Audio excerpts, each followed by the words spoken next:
างไหน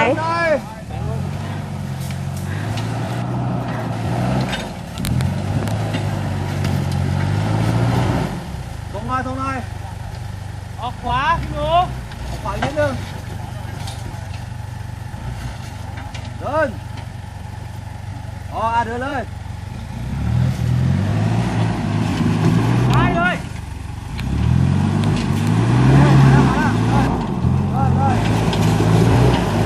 ตรงก่อนไปเลยตรงขวาได้เลยไปเลยจะพุ่งมาเลย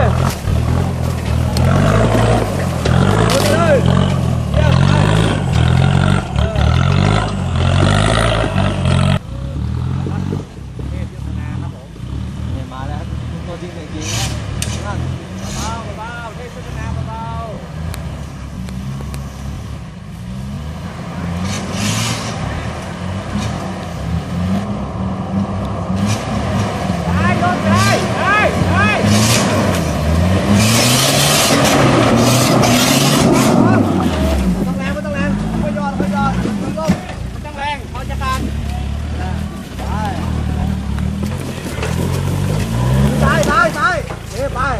ไปหมดแล้ว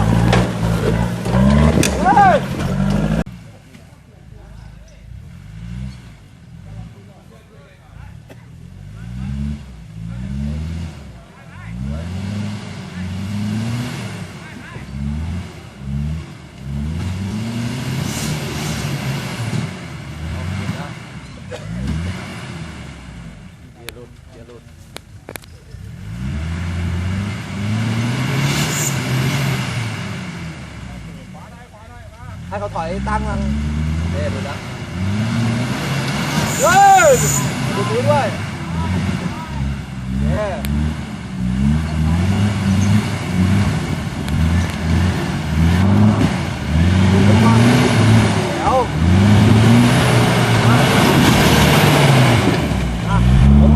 ตัวก่อน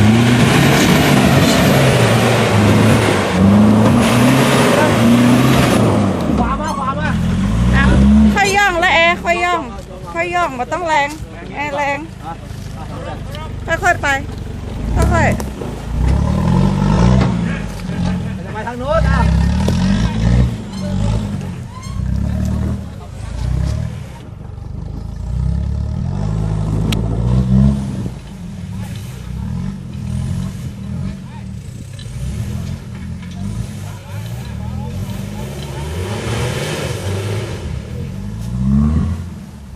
ตานมันมีหินอยู่ก้อนให้เขาเหยียบหินฝั่งนี้มาก็ได้งั้น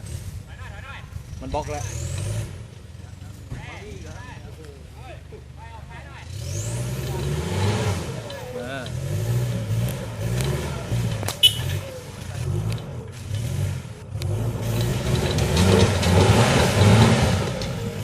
เลยตรงก่อนนั่นแหละเอาเลย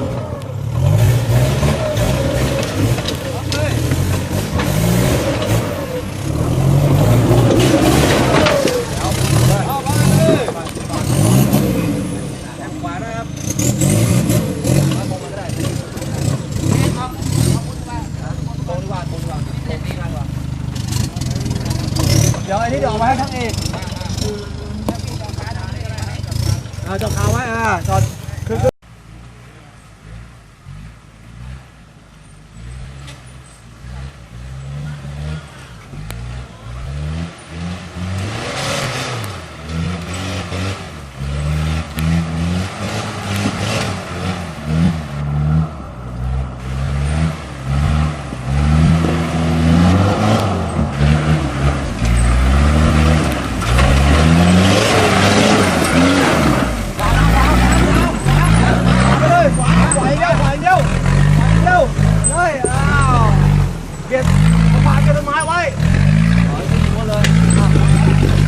นั้นก็ได้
แล้วก็ผมขึ้นได้นะขึ้นข้างในต้องห่มมาอยู่เลยไม่เสียงหรอกพุทธแข่งขนาดเดียวพุทธแข่ง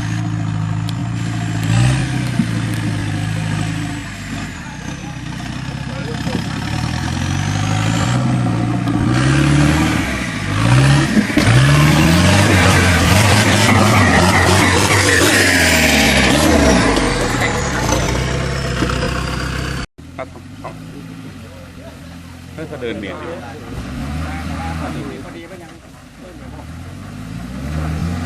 นี่คือนี่วะ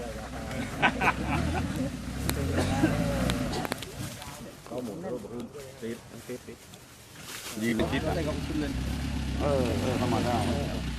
เขาขึ้นหงายซ้ายขวาฮะโอ้แน่นอนว่ะ